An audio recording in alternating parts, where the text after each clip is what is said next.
I am reading a monologue by Ravana in the book Asura by Anand Neelkantan that appeared in the mini Ramayana issue of Outlook. Tomorrow is my funeral. I don't know if they'll bury me like a mangy dog or whether I'll get a funeral fit for an emperor, an erstwhile emperor. But it doesn't really matter. I can hear the scuffing sounds made by the jackals. They're busy eating my friends and family. Something scurried over my feet. What was that? I haven't got the strength to raise my head. Bandicoots. Big, dark, hairy rats. They conquered the battlefields after foolish men have finished their business of killing each other. It is a feast day for them. Today, just as it has been for the past 11 days. The stench is overpowering with the stink of putrefying flesh, pus, blood, urine, and death. The enemies and ours. But it doesn't matter. Nothing matters now. I'll pass out soon. The pain is excruciating. His fatal arrow struck my lower abdomen. I'm not afraid of death. I've been thinking of it for some time now. Thousands have been slain over the last few days. Somewhere in the depths of the sea, my brother, Kumbh, lies dead, half eaten by sharks. I lit my son Meghnad's funeral pyre yesterday. Or was it the day before? I have lost all sense of time. I have lost the sense of many things. A lonely star is simmering in the depths of the universe, like the eye of God, very much like the third eye of Shiva, an all consuming, all destroying third eye. My beloved Lanka is being destroyed. I, Ravana, have come a long way. Now I do not have anything left to fight for, except this battle with the jackals. Tomorrow there will be a procession through the streets. They will raise my head on a pole and parade it through the same roads that saw me racing by in my royal chariot.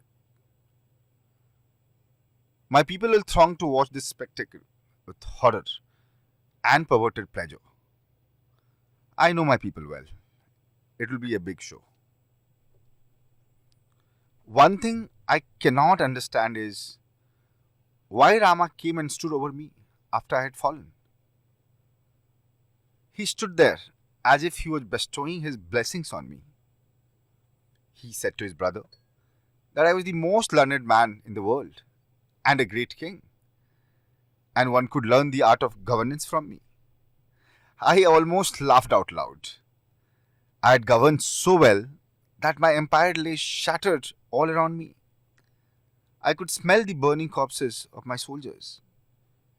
I could feel my Meghnad's cold and lifeless body in my arms even now. I wanted to live the same life again. I didn't want the seat Rama had reserved for me in this heaven. I only wanted my beautiful earth. I knew such things were not going to happen. I was 60, not 16. If I lived, I would be a one-eyed, dirty, old beggar in some wayside temple with stinking, tattered clothes. A long way from what I once was. I wanted to die now. I wanted this to end. I wanted to go away. Let the burning cities take care of themselves. Let the Asuras fight their own wars and be damned along with the Devas. I only wanted to return to my childhood and start over again. Every single damn thing. Again and again and again. Wherever I travel, I find impostors claiming to have direct access to God and fleecing people. It's strange how kings of antiquity suddenly became gods. How they metamorphosed into speciality gods is even more amusing. I am no atheist. I strongly believe in God and am always willing to pray for any material and spiritual progress. But for me, God is a very personal thing, and prayer needs to be spoken silently in my heart. The Asuras were a casteless society and had a highly democratic setup, where an elected council instead of a king held actual power.